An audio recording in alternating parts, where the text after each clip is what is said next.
Good evening, everybody. For those of you that don't know who I am, my name is Lynn Thomas. I am the head of the Rare Book and Manuscript Library here at the University of Illinois at Urbana-Champaign. And it is my pleasure to welcome you all to the very first program for the spring. And I'm here also to introduce our speaker. So I'm going to do that very exciting thing where I pull up a different screen and I'm going to read the bio of our speaker. Uh, and then I will turn off my camera and my audio, and I'll be keeping an eye on chat. You're all welcome to chat with one another. However, if during Jason's talk you have questions, we do have the Q&A function live and working, and we would like to ask you to please put your questions for Jason into the Q&A. So that when we get to the time for the Q&A, it's all queued up and ready to go. Alrighty. Jason W. Dean is Vice President for Collections and Public Services at the Linda Hall Library, the world's foremost independent research library devoted to science, engineering, and technology. Prior to coming to Linda Hall Library, Jason was Director of Special Collections and Archives at Southwestern University and has previously held positions at the University of Arkansas and Crystal Bridges Museum of American Art. His areas of research include descriptive and analytical bibliographical studies in the history of science, special collections administration, American color printing, the work of Carl Herzog, and the life and work of S. Fred Prince. Jason is a member of the Grolier Club and a past IMLS RBS Fellow. He is active in several professional organizations related to history, rare books, and archives. His undergraduate degree is in history from Hardin-Simmons University, and his MSLIS is from Syracuse University. Jason has also completed coursework at Rare Book School at the University of Virginia. Thank you all so much for joining us tonight. It's my pleasure to turn things over to Jason, who is now going to tell us a fabulous story about the destruction of some star charts. That's exactly right, Lynn. Thank you very much for that warm introduction. And even though I sent the bio earlier this week, I think every time that someone reads my bio, I'm like, oh, yeah, that's a thing that I did once in my life. So I will set up the slides here and we'll get started. Um, So this evening, we're going to be talking about the building and the actions that went on in the building on the left. This is a view from 1723 in the Wellcome Collection. Um, that shows what we today call Flamsteed House on the left. That's the Royal Observatory at the time. There on Greenwich Hill, below is Greenwich Park and the Queen's House. The Naval Hospital there on the right. The Thames you see winding into the distance, and in the far distance, you see the big dome that's St. Paul's. So this is 1723, post Great Fire. So you've got Wren's dome there in the distance in the middle of the square mile in London. We are standing approximately in this engraving about the place that the big fire happened, which we'll talk about. So, in the next 45 minutes or so, I hope to answer a few questions and talk about some work that we're going to be doing on this book moving forward. That's fun. Why should we care about Flamsteed's work? How does the book function as an object, as an information container? What do we know about the fire? I'm going to tell you some of the story about how Flamsteed destroyed parts of the 1712 edition of Historia Coelestis. How does the physical evidence that we have at Linda Hall and that copies at UIUC also help us tell parts of that story? What's kind of the magnum opus of Flamsteed's career?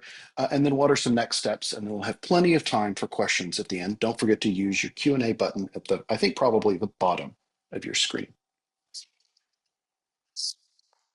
So before I get really stuck in, I want to say and confess to you all that I am a big fan of John Flamsteed. There are two early modern astronomers that I really like, Johannes Kepler, and the second is Flamsteed. I do love Galileo. I'll also admit that. So maybe there's a trifecta for me. But what we see here is an engraved portrait of Flamsteed. Notice his collar. We'll talk a little bit about this later. He is or was a Anglican priest. He actually had a parish that he was the priest for, and that provided him with a level of income.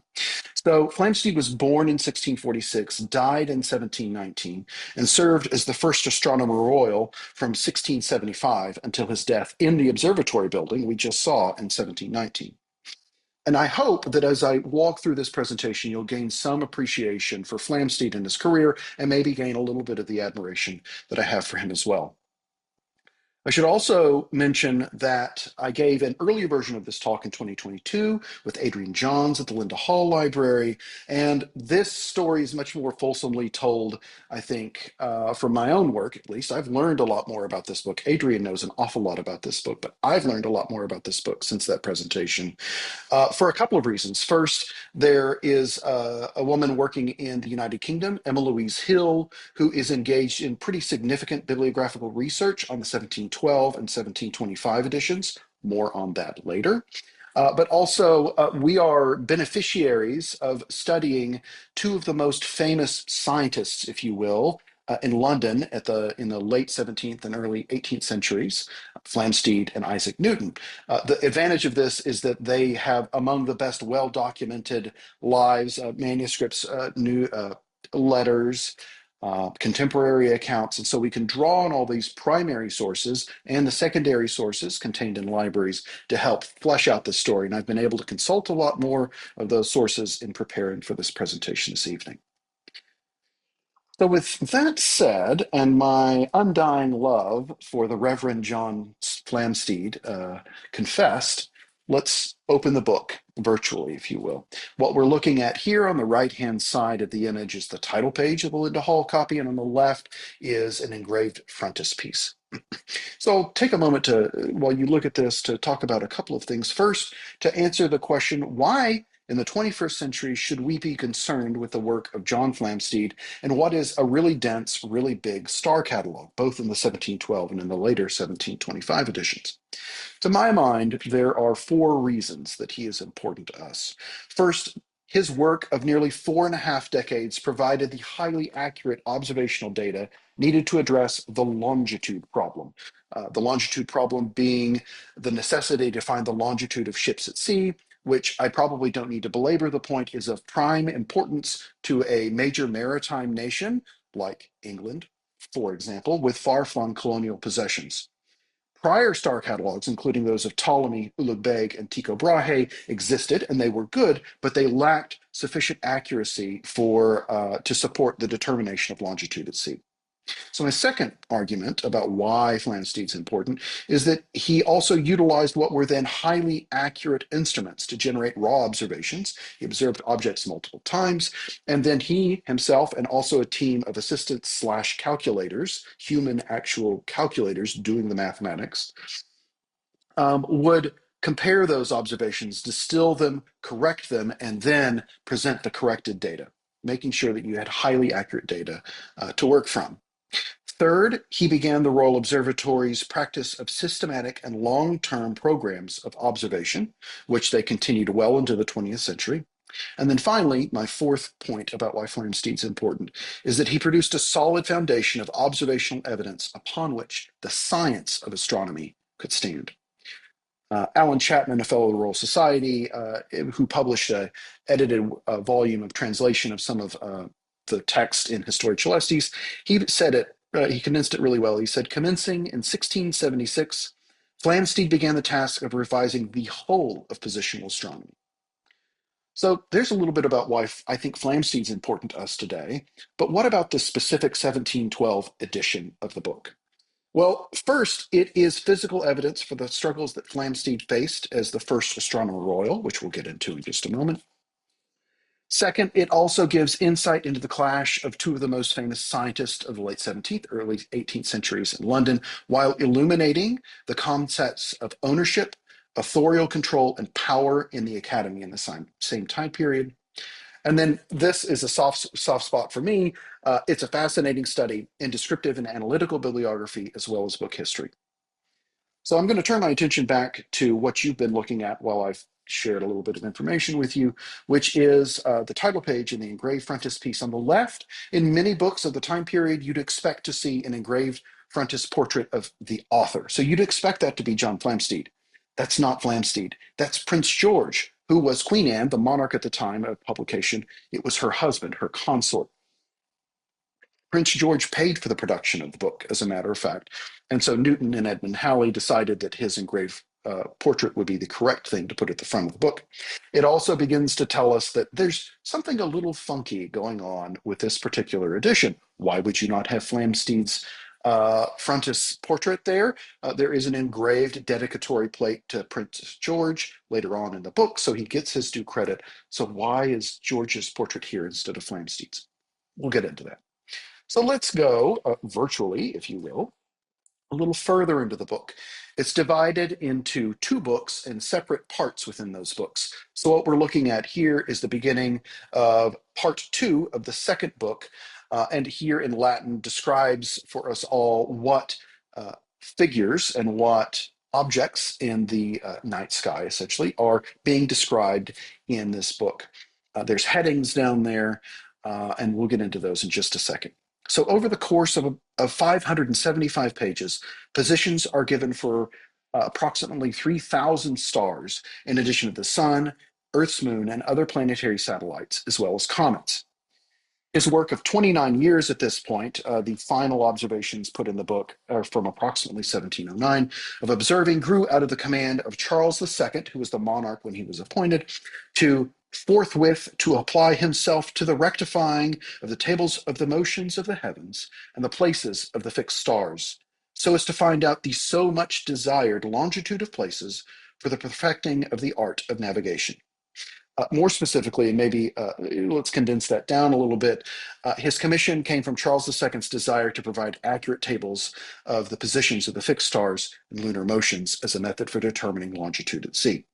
So the appearance of this book in 1712 should have been seen as a marker of John Flamsteed's work of nearly 3 decades at this point, as opposed to something which Flamsteed actively sought to destroy. Let's turn one page in the book. And Flamsteed organizes the stars, certainly in the book, according to their positions in constellations. And so here we're looking specifically at the constellation Taurus. There's the little red image from the previous slide that you can see above. And thanks to some help from some of my friends, we have a nice translation of this below. So what we see from left to right is the ordo, the number that each star is assigned in 3 different catalogs. The first is the Britannicus, or the Britannic Catalog of the Stars, which these were, the majority of these were either revised or added by Edmond Halley over Flamsteed's objections, but it is the Britannic number, essentially, in this edition of the book. The second column is the number assigned to the star by Ptolemy in his star catalog, and the third is the number for the star assigned by Tycho Brahe in his catalog of the stars. Next to that is the star's position in the sky, its right ascension, polar distance, latitude and longitude, all those in degrees, minutes, and seconds. And then the next 2 are the variation of the object in right ascension and polar distance. And then finally, the brightness of the object in the night sky, or its magnitude. So once you get past kind of the hurdle of the Latin and these dense kind of charts, it's actually a fairly straightforward presentation of information, which was intended to be used. Flamsteed stated that his intended audience were practicing astronomers and mathematicians, and also potentially in the future mariners at sea, although it's a pretty big book to be using it on a ship. So how were the observations made? For the bulk of the observations in the book, Flamsteed used 2 instruments which he had available and were his property at the Royal Observatory. The one that you see here is the equatorial sextant in the left part of this engraving from the Bavarian State Library in their copy of Historia Coelestis. You see the top of the Royal Observatory there, the Wren-designed building, and you see what looks like essentially a large, almost a triangle. And then you see a device mounted on it. That's a telescope. And at the end of the telescope is a micrometer. And so what John Flamsteed would use, and his observers would also use to observe positions of objects in the sky, is one of the One of the instruments was this equatorial sextant, and it was used to measure the positions of the fixed stars. The way you do that is you would take the unknown coordinates of one star and you would determine those coordinates from the known coordinates of another by measuring the angular distance between them. Flamsteed didn't pay for the construction of this instrument. It was actually Sir Jonas Moore who paid for its construction in 1676, shortly after Flamsteed arrived in the Royal Observatory. The second instrument used by Flamsteed is this large, what is described as a mural arc, or a mural arc on a meridian there at the observatory. This was not available to Flamsteed until 1689. There were two previous mural arcs at the Royal Observatory. The first was built notably by Robert Hooke, another fellow of the Royal Society, in 1676 out of iron. Flamsteed found this insufficient for his needs. The second mural arc that was constructed at the Royal Observatory was also insufficient for Flamsteed's needs, but it's this third one that Flamsteed commissions and has installed that really meets his needs. The mural arc is used in conjunction with an accurate pendulum clock, and using the arc with the pendulum clock, Flamsteed was able to measure the zenith distance of a heavenly body as it crossed the meridian, as well as the sidereal time at which this happened. From this, he was able to calculate the object's right ascension and declination. I think one of the things that I came across preparing for this presentation, kind of delving back into this material, is that for me, it's a marker of Flamsteed's close attention to detail and error that this mural arc was mounted on a wall, which began to subside after it was mounted to it. And Flamsteed discovered the subsidence and then calculated the rate of subsidence of the wall and corrected for that figure in the 1725 edition. So we'll take a step back from the instruments and look at the observatory building here on Greenwich Hill. I've been here a couple of times. It's designed by Sir Christopher Wren, paid for by Charles II. It's a beautiful building. If you ever have the opportunity to go, if you're in London, take the Docklands Light Railway out to Cutty Sark, and you're in the right vicinity. My top tip for you, if you go to the observatory, is that hill is a lot more steep than it appears. So take your time going up it so you're not completely winded when you get to the observatory and you get to see all the great Flamsteed stuff. And also, okay, stand on the prime meridian.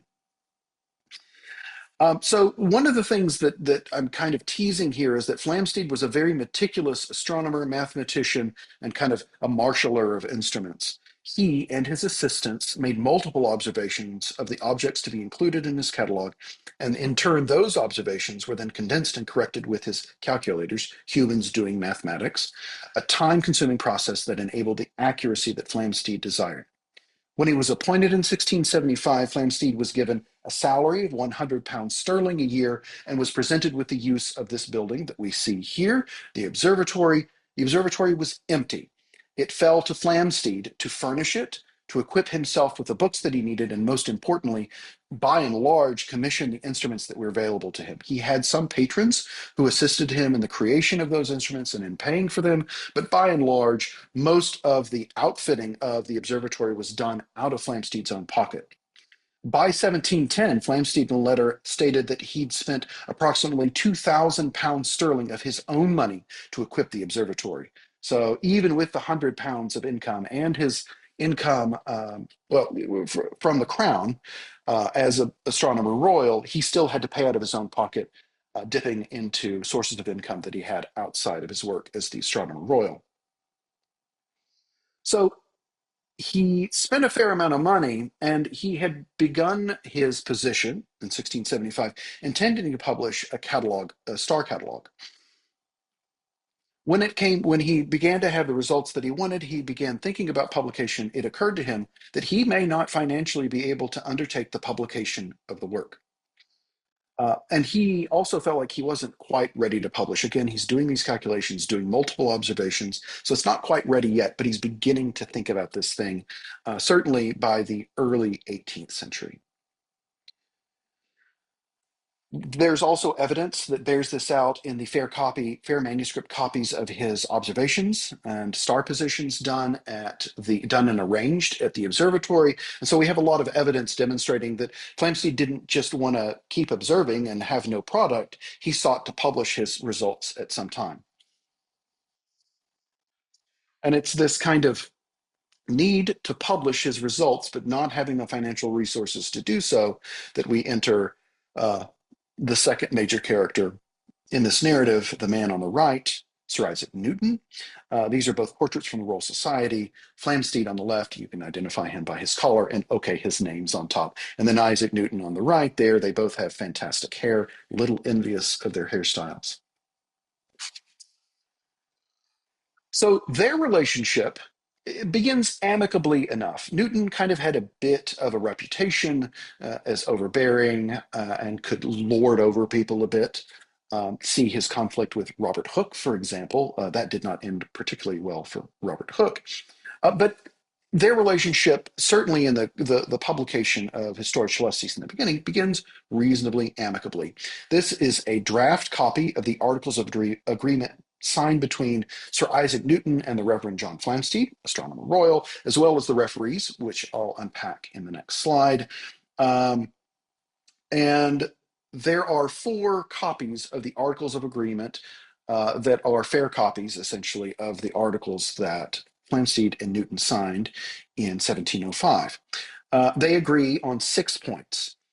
First, I've left out an important part of this. So Newton approaches Prince George, and as a way of trying to secure his relationship with Flamsteed and potentially Flamsteed's reliance on Newton and Newton bringing Flamsteed and other prominent scientists into his circle of influence and control.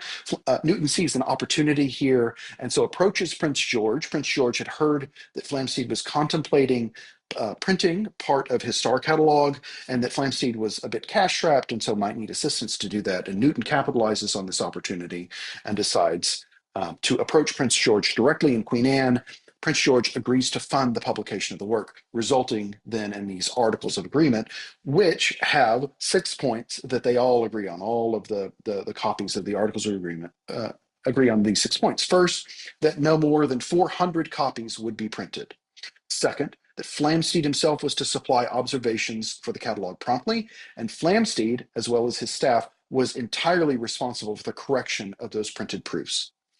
Third, that Flamsteed would always have access to the press when it was operating for his project and when it was not. And Flamsteed could also force the printer to break up the standing type and cease printing when 400 copies had been created. Fourth, Churchill, who is the undertaker, so they're contracting with essentially a producer, a man who would coordinate the printing and binding and engraving of these of the plates and the pages that go into the catalog. So Anselm Churchill is the undertaker, and Churchill was to print at the rate, or have a printer print at the rate of 20 sheets or 80 pages a month. Anselm Churchill would have no further financial interest in the book once it was completed. He was not allowed to sell copies on his own. He was not allowed to make additional profit or to offer it to booksellers. That was solely the right of Flamsteed, and the Crown could offer them according to however they pleased to do that. And then finally, the 6th point is that all of these drafts agreed on who the referees would be. And lo, here they are. These are the referees appointed in the Articles of Agreement. You see Newton there, a little smaller in his portrait, but that's still Newton. And the postnomial letters PRS, by this point, he is president of the Royal Society. Newton selects other fellows of the Royal Society to be the referees with him. And the referees are in charge of making sure that the project stays on track, that it's edited, and that it's correct. And they're really kind of, I don't want to say, the board of trustees, maybe, for this, if you want to put it in more modern terms. They're responsible for the final product and the budget for this project. Flamsteed begins to kind of see that Newton's trying to extend his control over him through the appointment of these referees. These are all, by and large, seen as Newton's men, people that would represent Newton's interests over Flamsteed's, although it's not quite acrimonious like that yet. Wren actually sides with Flamsteed several times, so does Arbuthnot. And so these folks are the people that are responsible for the publication, and Flamsteed's, the hairs on his neck begin to go up. So this begins reasonably amicably. We have a a series of letters between Flamsteed and the referees and the people that work for Flamsteed, that he's submitting observations, that they're dining together, that things are generally proceeding on track until during 80 weeks between 1706 and 1707, only 97 sheets were produced in the press, rather than the agreed to 445, which is a pretty serious delay. Those delays are blamed depending upon who you ask. If you asked Flamsteed, he would point to the delays instituted by Isaac Newton in forcing the press to stop printing his work without notice, and also by Anselm Churchill, who Flamsteed claims does other job work ahead of this important project funded by the Crown. And so Flamsteed's project falls by the wayside and they're not able to keep pace. If you have to ask the referees generally, and Newton specifically, the fault is with Flamsteed. Flamsteed is the person that's holding up the production of this book. He is too particular about the edits and corrections needed to the printed proof sheets that are coming to him, as well as the corrections to the manuscript copies of his observations that he'll present to the printer to be printed. Um, it seems that Flamsteed is more in the right on this than not, while Newton and the referee's accusations aren't wrong. He was slow in the production of this work. Most of the delay was caused by certainly Anselm Churchill, if not Newton as well. Things had gotten to a bad enough point that we have here a scribal copy of an order signed by or issued by Queen Anne here in 1710, where a number, well, where Isaac Newton is appointed the head of a board of visitors to the Royal Observatory. These board of visitors had the ability to arrive at the observatory unannounced, watch the work that was being done, look at the instruments, confirm that they were accurate, and essentially just get in Flamsteed's business in the production of this book. He'd previously, up until this time, operated somewhat independently of the referees, though they were certainly in contact about the project. And the referees themselves, excuse me, the visitors themselves are made up partially of the referees. There's also a couple of additions, most notably Edmond Halley, who would become the second Astronomer Royal, and also in this situation becomes Isaac Newton's attack dog, which we'll see later.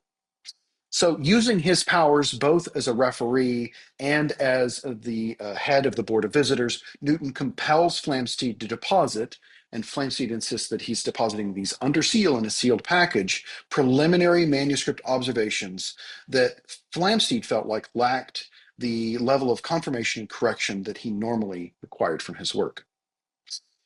After 1710, when the Articles of Agreement are, when the appointment of the visitors is made, Flamsteed continues kind of with a slower pace. Whose fault that is kind of goes back and forth. But by 1711, a year later, after the appointment of these visitors, Newton breaks the seal on Flamsteed's preliminary observations without Flamsteed's permission or knowledge, and gives them to Edmond Halley to begin correcting and to begin being prepared to be printed. Also in 1711, Newton instructs Anselm Churchill to resume printing of the book.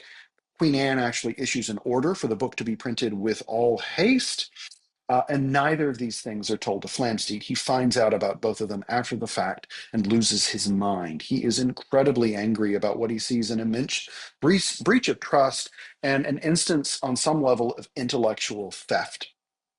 So over the following year, after the manuscript observations are unsealed that are in Newton's control, and the book resumes printing at Queen Anne's order, Halley and Newton work to correct and produce the work over Flamsteed's increasingly vehement and desperate objections. The book appears in 1712. Here's a brief bibliographical description, which we'll look at a bit later. There's the collational formula, which just file that away a little bit. If you've never seen a collational formula, welcome to bibliography. It's a great thing. It's a formula that essentially tells us how a book is put together and how the pages and sheets within it are arranged. When the book appears, there's really no traceable public reaction or notice or discussion of the book when it appears in 1712, which is strange. This is, even with Newton and Halley's interference, a very important book that people should be interested in. Certainly, scientists and those in the academy should be interested in its appearance. Why is there very little notice of the book? Well,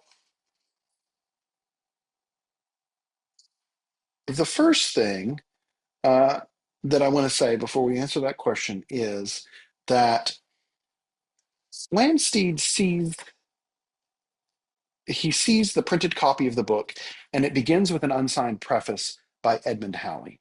And it's in Latin, as you can see on the left. Fortunately, there's a great translation that Chapman edited. And on the right there, you see a rather incendiary quote where Halley claims that Flamsteed had essentially done nothing at the public expense, or certainly at the Crown's expense, and had really not produced any work resulting from the massive amount of investment by the Crown in Flamsteed's work for 30 years at that point. This is frankly not true, and this, when it appears, adds to Flamsteed's anger and vitriol towards both Halley and Newton.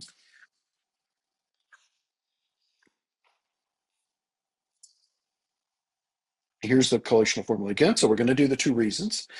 The first is that the book has very limited distribution. So the first reason why it really receives no notice is it has this unusual form of distribution. Many books would be underwritten by a producer or a printer or what we would today call a publisher on a speculative basis. So that you'd invest capital and you'd anticipate making a profit when you sold books, or you could sell it by subscription, which allows the producer of the book, be it the author or the printer or what we today call the publisher, to have a source of ready capital there to produce the book. Neither of these things are done in this case. These are seen very much as products of the state, of the crown specifically. So they're the products of both Queen Anne and Prince George. And as such, they are gifts of state to other scientific academies, to other learned people throughout Europe at the time, and also to prominent politicians in Great Britain and some of the nobility of the land as well that were interested in star catalogs. The books were gifts of state, as I said, and we can trace this through the Treasury warrant books in July 19th, 1715. There's an entry in the Treasury warrant books that says that the Treasury paid for the binding of 15 copies in what is called red turkey leather, which you see on the left in the copy at the Royal Collection at Windsor. 15 copies of this book are bound. 6 of them exist today that Emma Louise Hill has been able to trace. These are kind of like, this is the most deluxe binding. Red turkey leather is another way to describe a red goatskin binding. In the middle is the Linda Hall Library copy. These are described in the Treasury warrant books as being bound in calfskin, gilt, and filleted. And you see on both of those copies the coat of arms of Queen Anne, indicating these were gifts from the crown or from some state service, essentially from the government. And on the right is a binding that Emma Louise and I suspect was created by the same binder in the same time frame as the other bindings that you see on the left, because it shares several tools in common. This copy is at Sophia Rare Books. So if you, after my presentation, would like to take home a copy of Historia Coelestis for a cool $140,000, you too can have a copy in your library. So the first reason that there's very little public notice is these were distributed in a kind of an extraordinary way. They were gifts of state, as we were talking about here, but also by the time of the appearance of this book in 1712, Newton really is not paying a lot of attention to its distribution. We do have a list of who he distributed copies to, which I'll touch on later. There's a manuscript list which really seems pretty accurate, but that's only a few copies that he distributed to learned societies and other folks that he knew that were in his circle. The man on the left with this dark curly hair and in this portrait a very large forehead is Leibniz. And by 1712, Leibniz and Newton were involved in a very public dispute over who was the first person to come up with the calculus. Leibniz thought that he was the first, Newton thought that he was the first. And if you're looking at Newton's correspondence, as I was recently preparing for this presentation, you see a lot of letters between Newton and Leibniz and their associates and allies and enemies trying to claim primacy for the creation of the calculus, and only a few letters about the production of the Historia Coelestis. So by the time the book appears, Newton's interest was really elsewhere.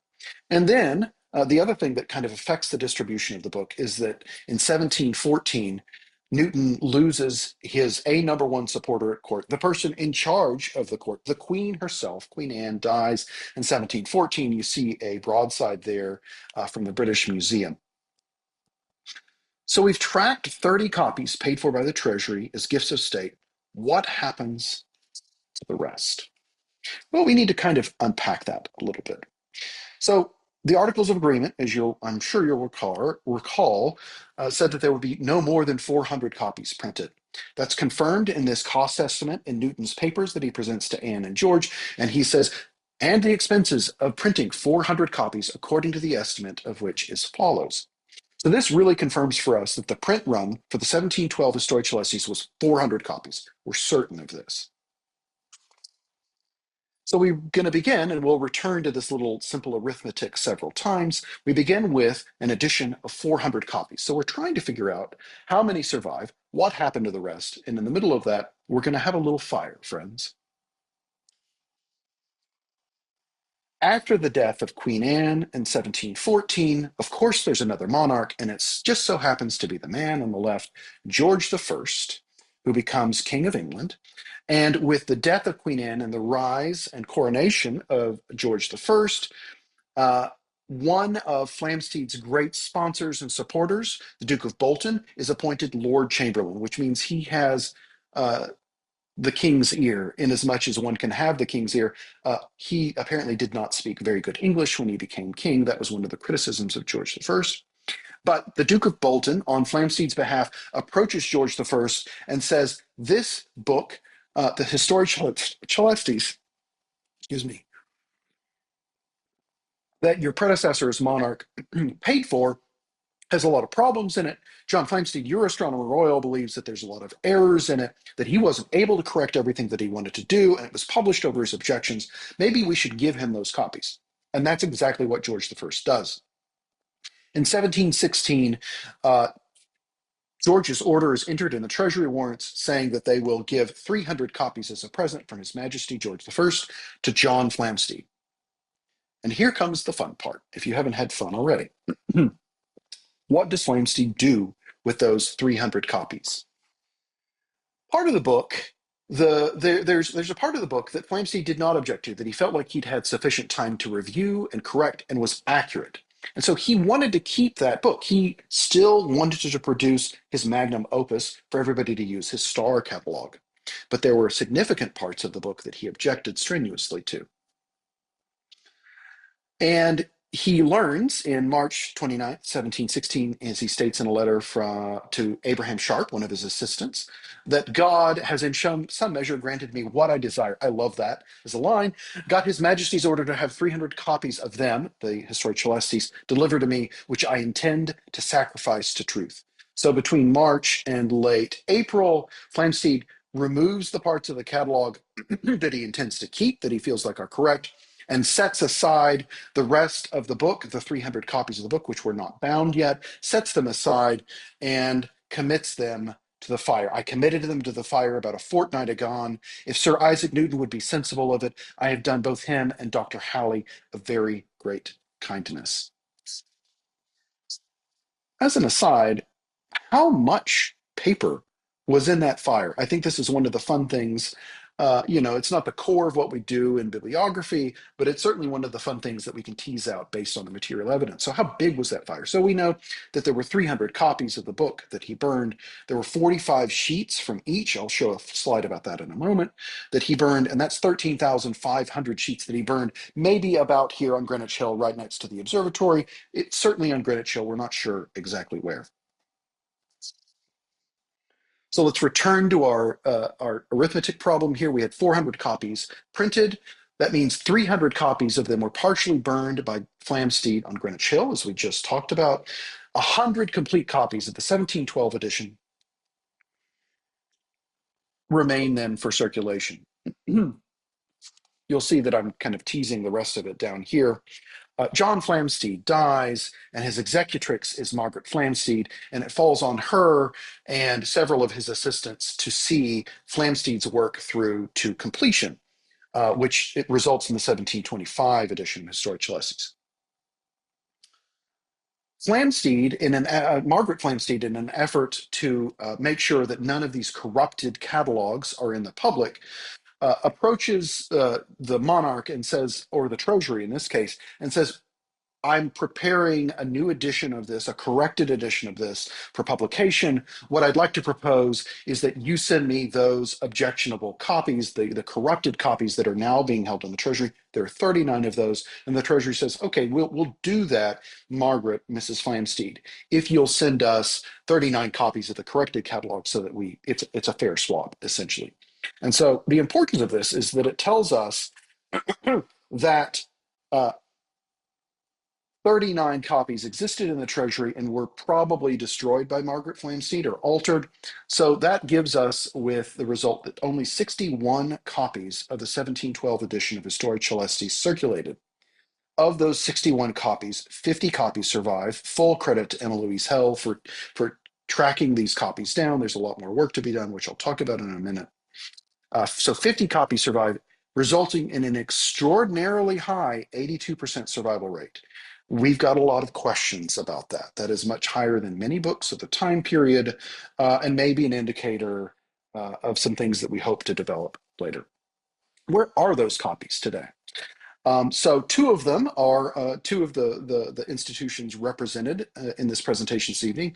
University of Illinois Urbana-Champaign has a copy of the 1712. It's in our census, have no fear, and a copy at the Linda Hall Library. So there's 8 others in the United States. The bulk of the copies, unsurprisingly, are in what I call the United Kingdom. That includes Scotland.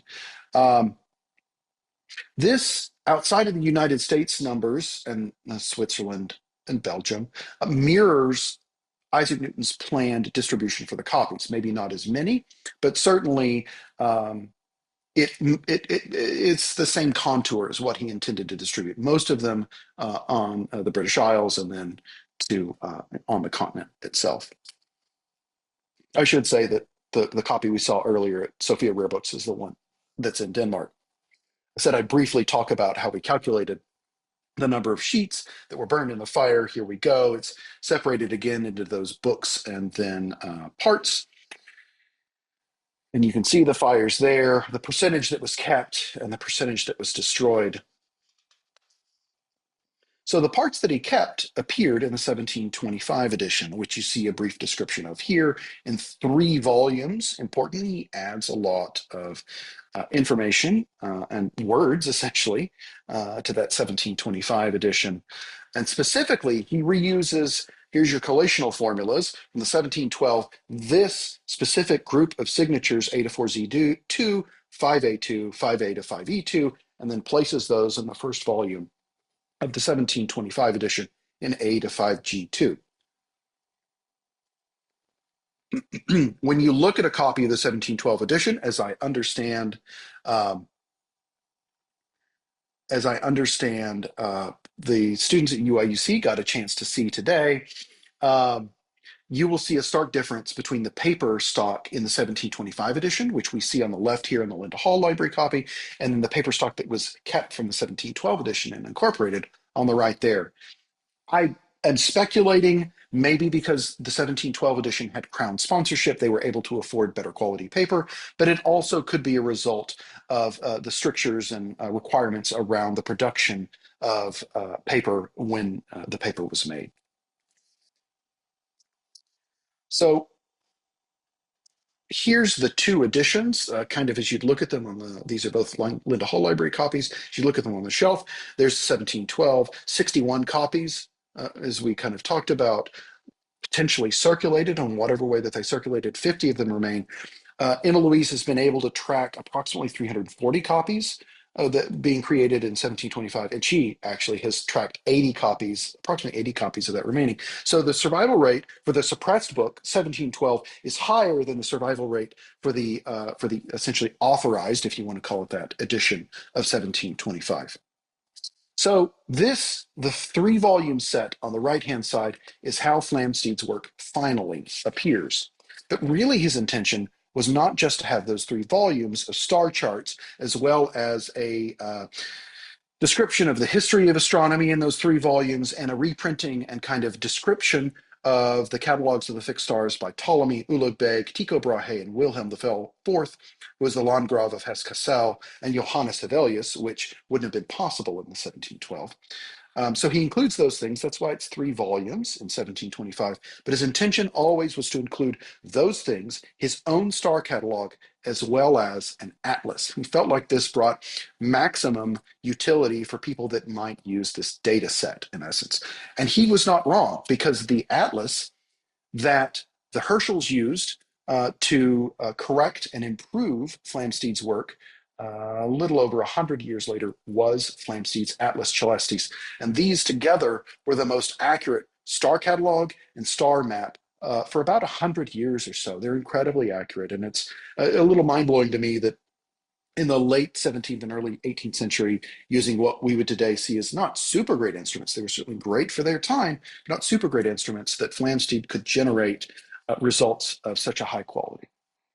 So finally, I'm going to conclude with the question, what work comes next? So I'm happy to say that Emma Louise and I have kind of regained contact over this, and we have outlined kind of what are we going to do next? We're going to seek to kind of explore 5 questions, topics, however you want to describe that. First, we need to explain the extraordinarily high rate of survival for the 1712 edition. That is remarkable. Why? We need to answer the question why. Second, we need to define the bibliographical states of the book, which I can talk about in the Q&A, and connect those states with the narrative of production of this edition. Third, we want to revise our kind of internal notes and then publish the census that Emma really did the lion's share of work on of the 1712 edition. Like I said, UIUC is already in there. Fourth, we want to ascertain what is the source for that non-gilt copy at Sophia Rare Books now, and what's the situation with those? We've got a lot of questions about that binding, which is done likely by the same binder, but is not similar to those other bindings commissioned and paid for by the Treasury. And then finally, we want to investigate what we're calling incomplete copies of the work. One of those, as a matter of fact, sold at auction, the auction of Owen Gingrich's, part of Owen Gingrich's library earlier this week at Christie's. And so we hope to integrate that incomplete copy as well as others to better understand how they fit in the narrative and their significance. And so with that, here's my dumb face in front of the Royal Observatory. I want to say thank you again to Emma Louise Hill, Graham Dolan, who has a fantastic website about the production of this book, and the Royal Observatory, he having worked there for many years, Adrian Johns, who I formerly presented with, and Lynn and Carrie, who are from the Rare Book and Manuscript Library at UIUC, have been a pleasure to work with and have facilitated that.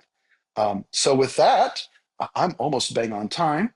I would like to open it up to questions, which I think Lynn is going to help us administer. I am. Thank you, Jason. That was fascinating. So there's only one question currently in the Q&A, which is how did the university acquire this book? um, Off the top of my head, I have to say that I don't know how the University of Illinois acquired our copy, because I haven't actually had a moment to look at our online catalog record for our copy to see if it's recorded there. And if it's not recorded there, I would have to go back into our acquisitions files. So that is a question where, if you desperately wish to know, you can email me at lmt@illinois.edu. Yeah, And it was, I think it was your six Caroline. millionth book. Yeah, it was your six Okay, millionth so book. Caroline is one of our curators, and she's Ah, noting it was one of the millionth books. yes. So it was we do have documentation on how our millionth books were acquired, but I'd have to go back and find it because it was before I was here. So, Jason, how did Linda Hall get their copy? Do you know? We bought it from Jake Zeitlin in 1956. I remember I was working on this, And we have, some of the papers of our founding director, Joe Shipman. And in those papers was Jake Zeitlin's offer in 56. And I think we paid like $1,000 for it at the time. It's just insanity. I mean, that was kind of the state of scientific books at the time. But that also, like you point out, Lynn, is in our catalog as well. We try to put most of our acquisition information in there. And so, yeah, that's how we acquired our copy. I don't remember in the 1725 copy how we acquired that, but the 12 was from Jake Zeitlin. Thank you. So we have another question. Do you think that the holders of the 1712 edition took greater care to preserve them because they perceived it to be rare after the burning? You see, this is like begging the thing that Emma, Louise, and I suspect, which is that the rate of survival is a marker of two things. One of the things that I kind of talked about with my former colleague Jamie Cumby in an article about Principia is that copies and institutions, and this is kind of a truism, so question it, I think. But a truism among survival rates is that copies and institutions and libraries tend to last longer. But the other part of that is that the rate of survival, my suspicion, and I've kind of chatted with Emma Louise about this, is that the semi-private disagreement between Flamsteed and Newton was not as private as they believed it to be. So that people saw this as something which was suppressed, as something that was objected to, and so thought this is going to be a book that I should hold on to. There's also a kind of a third thing that we've explored, and we don't have any evidence. This is all speculation. Uh, that it was a marker of access to quarters of power or to your standing in the government. If you had a copy of the suppressed edition, you clearly were on the in circle, essentially. So those are our things, and that's one of the questions we're going to try to come up with evidence to support the answer to. Thank you, Jason. For folks that are following along, if you peek into the chat, both Caroline and Kate, who are curators at the RBML, have dug out the information on the UIUC copy, purchased in October 1981 as the 6 millionth volume added to the collection, along with the Atlas Coelestis. And the link to the catalog record is also there in the chat for you. Our next question is from William Michaud, saying, I may have missed this, but how did Newton and Halley manage to take and publish Flamsteed's data? I assume they had the original data, not a copy. Yeah, so they could compel by the time that the doo-doo really hits the fan, essentially, in this relationship, they could compel Flamsteed to present them with his observations. Um, if you remember, Newton had on deposit a number of observations that Flamsteed had made under seal. Newton broke that seal, and so they essentially had it within their power to publish that. And to compel him, at some point, he just essentially had to give up and say, you're going to do what you're going to do. I cannot stop this from happening. And so I had to present his preliminary observations to the referees and to Anselm Churchill for publishing. Okay, we've got two questions. One from Richard Pierce Moses. If it's not too far off topic for this group, could you describe the collation statement? So that is going to take a little bit of time, and you'll have to probably whip back through your slides to pull one up, but I wanted to look at the other question because it may be slightly faster. So that is, when did the edition on sale at Sophia Rare Books come into the contemporary public eye? Just when it went on sale this year, or is it from years and decades ago? No, it was at auction, I think about 5 years ago. Auction records support that. I don't know if that's where Christian himself, who runs Sophia Rare Books, bought it, but it appeared fairly recently. I'd have to dig in Emma Louise's census, but there's evidence. There's not a complete provenance chain, but we have a nice chain of provenance. But gosh, for that copy, yeah. So, do you want me to put up the collational formula, Lynn? Yeah, I think it would be great if you could put up the collational formula and just briefly walk us through it. I'll do that. No, that's fine. Okay. Um, there, we should be in good shape. So this is my brief, what I call a brief bibliographical description. Tom Tansel would object to this, I think, on some level, but he's not here tonight. I love Tom, but he's not here tonight, so I think we're cool. So under this, a collational formula always starts with the format of the book, which tells you how many pages are on a single sheet of paper in the press. It's not a designation of size, it's a designation of the number of pages on a single sheet. And then following through that, your preliminary is always if it doesn't have a little marker at the bottom of the sheet. So you have A, B, C, D. You may have page numbers at the top, but typically at the bottom is a letter or a number or a symbol. In this case, see there's like Sun 1 over there that indicates what signature it is in the book. So there's one preliminary leaf. Signature A has two leaves in it. B has one leaf, and then A, B, C, D, E, F. Those numbers all have two in them. N has one, and then at the end, you put in six engraved leaves. There's a Chi 1 at the end there. That's a leaf that's been inserted that doesn't follow the collation of the rest of the book. So that's a collational formula in 45 seconds or less. Did I miss anything, Lynn?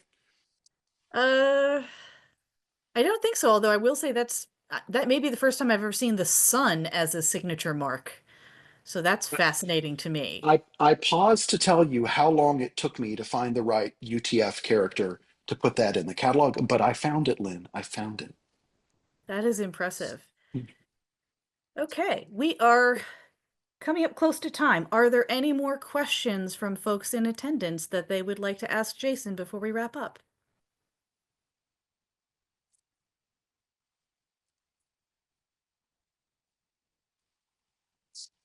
All right.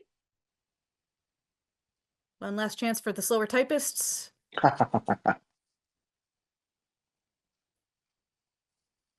On that note, it is my pleasure to thank Jason for taking the time to put this presentation together for us.